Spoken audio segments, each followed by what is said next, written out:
ہے، اس کا یہ مطلب ہے چور اور بھی کوئی ہے۔ شیطان کو جب قید کر دیا گیا اور ہم گناہوں والی زندگی پھر گزارتے رہے تو یاد رکھنا وہ شیطان اعظم جو تھا تو بند ہو گیا، لیکن دل میں خناس جو اس کی شاگردی ہم نے 11 مہینے کی تھی، جو اس کا سبق 11 مہینے ہم نے پڑھا تھا، وہ ہمیں رمضان مبارک میں بھی یاد رہا۔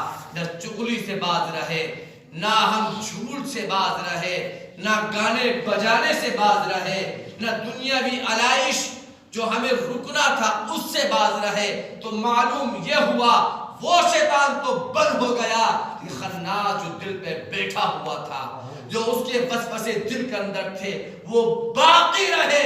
اور جب یہ باقی ہے تو یاد رکھو نہ تمہاری تاثیر عبادت کچھ کام کرے گی، نہ تمہاری روح مشفع ہوں گی۔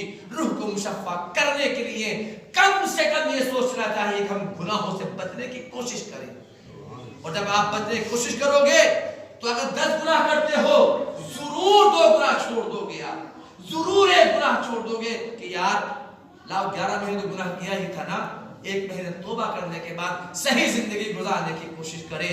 دنیاوی علائش کو چھوڑ دو، یہ دنیاوی علائش تمہاری چند دن ہے، چند دن کی زندگی ہے، ختم ہر حال میں ہونا ہے، لیکن قبر کی زندگی میرے بھائیوں کبھی ختم نہیں ہونا ہے، وہ ہمیشہ رہنا ہے۔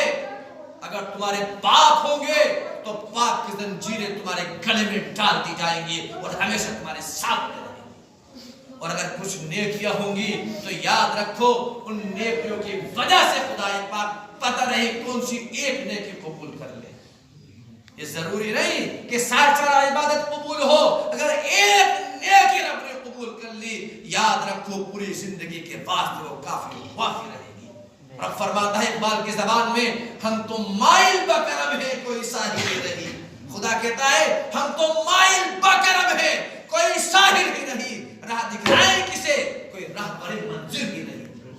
اس کی عطا میں زندگی گزارنے کی کوشش کرو، ہو سکتا ہے کون سے لمحے تمہاری بات کو قبول فرما لے، کون سی بات خدا قبول فرما لے اور تمہارے اور ہمارے گناہوں کو معاف فرما دے۔